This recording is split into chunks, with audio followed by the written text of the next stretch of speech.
All right, we got a question here from Jacob. Jacob asks, how do I realistically accomplish a digital detox when all of my leisure is currently spent on technology? I am currently an online student and I spend all of my vast amounts of leisure time on my phone.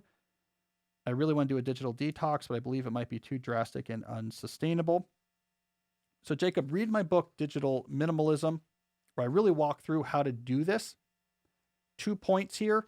One, I do not use the terminology digital detox. That term has been appropriated by people in the digital space in what I believe to be an inappropriate way.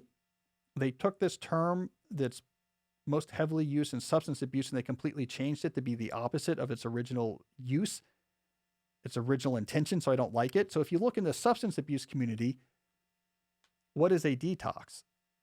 Well, you're literally trying to eliminate the chemical dependence on the substance and doing it under a controlled circumstance. So you're at a detox center. So there is no alcohol there, and there's people there who can watch to make sure that from a health perspective that you're okay.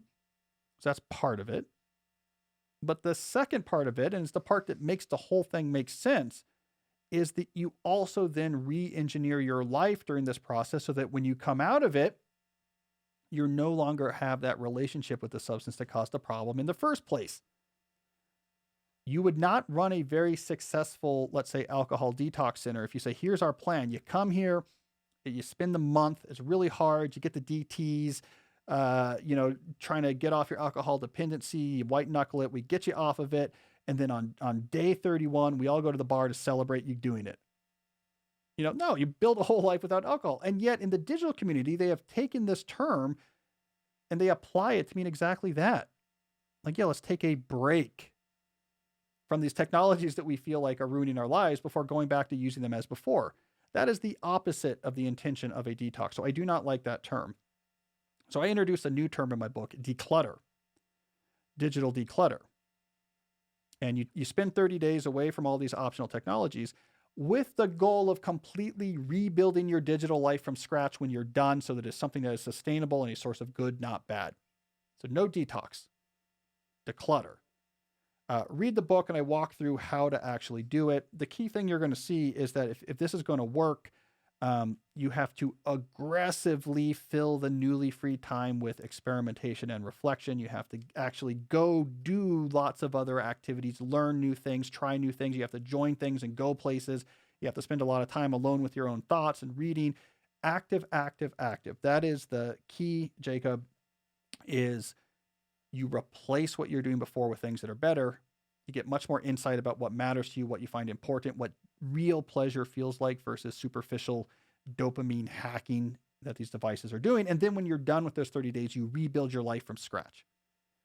Read Digital Minimalism. Chapter 3, I believe, will walk you through exactly how to do it. And I got to say, Jacob, you need to do it. You are spending, and I'm quoting you, vast amounts of leisure time on your phone. That is a simulacrum of a real life. You, my friend, are in the Matrix, but if they were running the Matrix off a kind of sucky computer, you're in like an Apple IIe Matrix where it's not only it's like a simulation of life, but a pretty bad simulation, pretty impoverished simulation of life. You don't even know the feelings of deeper satisfaction you could be experiencing. You don't even know the sense of competency and awe and gratitude that you could be feeling. You don't even know what's possible professionally with building skills and crafts and seeing your intentions in your brain be made manifest concretely in the world, the quiet satisfactions that provide, the non-trivial sacrificing of time and attention on behalf of people that you really care about. There's a depth and a resilience that is possible in life. It makes life not only worth living, but allows you to go through the ups and the downs with your head held high and still doing good in the world. All of that is possible once you stop spending your vast amount of leisure time just looking at your phone. You are clocking in right now into a factory, my friend, a factory that is being run by a small number of social media companies, and you're doing long shifts producing stuff for them that's valuable for them, and you're doing it for free, and you're doing it at the sacrifice of the stuff that really matters in your life. Quit that virtual job in the Instagram factory, and let's build a deeper life. And this podcast will help you do it. Look at my episodes about the deep life. Keep listening, but I want you to get better.